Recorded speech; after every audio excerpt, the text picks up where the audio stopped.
Well, that's not the way I wanted my calving season to start, obviously. But life has a way of humbling you, you know? If you get caught feeling too confident, it's time to get knocked down a peg.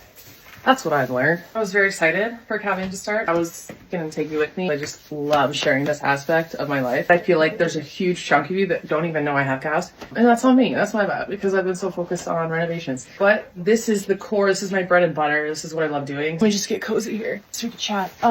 When we first started with Highlands, hang on, Birdie wants to be in the shot.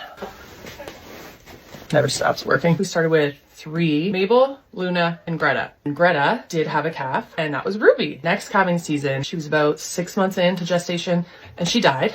It was bad. It was awful. And so that, Greta, was Ruby's mom. Fast forward when Ruby was old enough to be bred. We had her out with the bull, and she's the only one that didn't catch, but this year she was bred. And where I'm at right now, our first calf, excuse me, it was born early Friday morning, like peak polar vortex. It was like minus, I don't even know, infinity, with a crazy wind chill. Unfortunately, Ruby, as a first-time mom, instincts were there, but not 100%, which is not on her. That's where I step in. That's where I should be helping her to bridge that gap.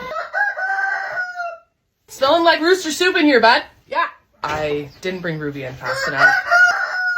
She dropped her calf in like the coldest, windiest time of the night. It was 6:02. Andy was out here at 6:30, and I shot out of bed and ran out here, only to find that the calf was not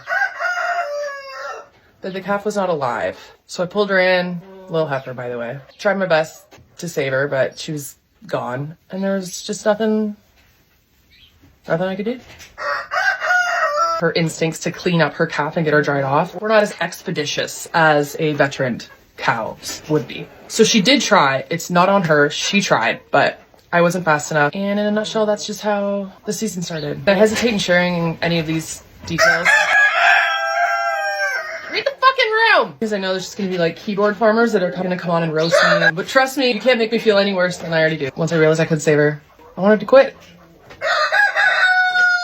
But had to snap out of that real quick because the reality is I have 8 other mamas that are depending on me. And quitting is just not an option. There's a couple girls right now that look like they're next, so I'm keeping a very close eye on them. And in the meantime, we're all just doing our best here, including the roosters, who are doing the most. You're doing the most. Stop it. Anyway, that is the update, I guess. Not really the one I wanted to start off with, but I've always been transparent on here, especially when it comes to how we do things. So I will do my best to keep you posted on what comes next, whatever that may be.